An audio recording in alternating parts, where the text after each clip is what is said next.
தமிழக வெற்றி கழகத்தினுடைய தலைவர் இளைஞரின் எழுச்சி நாயகன், எதிர்கால தமிழகம் மக்கள் எழுச்சியோடு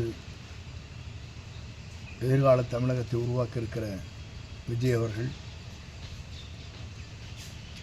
நம்முடைய ஈரோடு மாவட்டத்தில் வருகின்ற 16ஆம் தேதியன்று சுற்றுப்பயணத்தை மேற்கொள்ள இருக்கிறார்கள். வாரிமுகாலுக்கு அருகாமையில் இருக்கிற தனியார் இடத்தில் இடம் தேர்வு செய்யப்பட்டிருக்கிறது. மாவட்ட ஆட்சித்தலைவரிடத்திலும் காவல்துறை கண்காணிப்பாளரிடத்திலும் கடிதங்கள் வழங்கப்பட்டிருக்கிறது.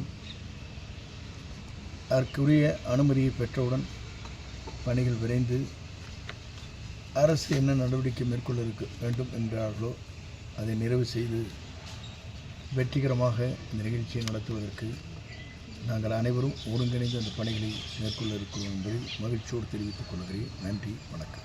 சார், இப்போ ரோட் ஷோ எதுக்கு ஸ்டேஜ் ப்ரோக்ராம் நேரடியாகவே தனியார் இடத்தில் தான் அது தேர்வு செய்யப்பட்டிருக்கிறது.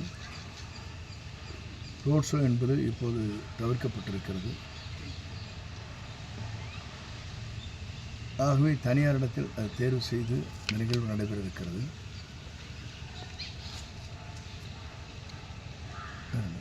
எந்த அளவுக்கு இந்த ஈரோட்டில் நடத்தலாம்னு இப்போ நீங்கள் இருந்ததுக்கப்புறம் இங்கே பொதுக்கூட்டம் போடுறாங்க. இப்போ வந்து ஈரோட்டில் வெற்றி வாய்ப்பு எப்படி சார் எப்படி பார்க்க எதிர்கால தமிழகத்தை உருவாக்குவதற்கு மக்கள் சக்தியை அவரை அறிந்தே அமர்த்தும். இப்போ 2 நாட்டில் பார்த்தீங்கன்னா திமுகவில் வந்து காங்கிரஸ் வந்து கேட்ட சீட்டு கொடுக்கல, பேச்சுவார்த்தை போயிட்டுருக்குன்னு சொல்கிறாங்க. அது எந்த அளவுக்கு இருக்குது? அதை பற்றி அவரிடத்தில் தான் கேட்க வேண்டும். ஈரோட்டில் வெற்றி வாய்ப்பு எப்படி சார்? சீனியர் லீடர்லாம் இன்னொரு கட்சி பற்றி சொல்ல முடியாது. இல்லை, நம்ம வெற்றி கழகத்தை தான் பேச்சுவார்த்தை 2 நாளாக போயிட்டுருக்குன்னு சொல்லி வந்து பார்த்துட்டு போயிருக்காங்க. வெற்றி கழகத்தில் வந்து பார்வையிட்டு சென்றிருக்கிறார்கள்.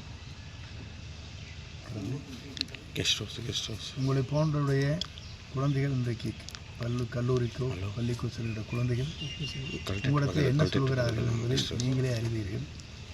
மாற்றங்கள் ஒரு பெரிய மாற்றங்கள் உருவாகி கொண்டிருக்கிறது என்பதை நீங்கள் உணர்வீர்கள். நான் சொல்லி தேவையில்லை. உங்கள் உள்ளங்களிலே அது நிறைந்திருக்கிறது. உங்கள் குழந்தைகள் சாப்பிடுகிற போதும் தாய் தந்தை இடத்திலே என்ன சொல்கிறார் என்பது நீங்களே புரிந்து கொண்டிருப்பீர்கள்.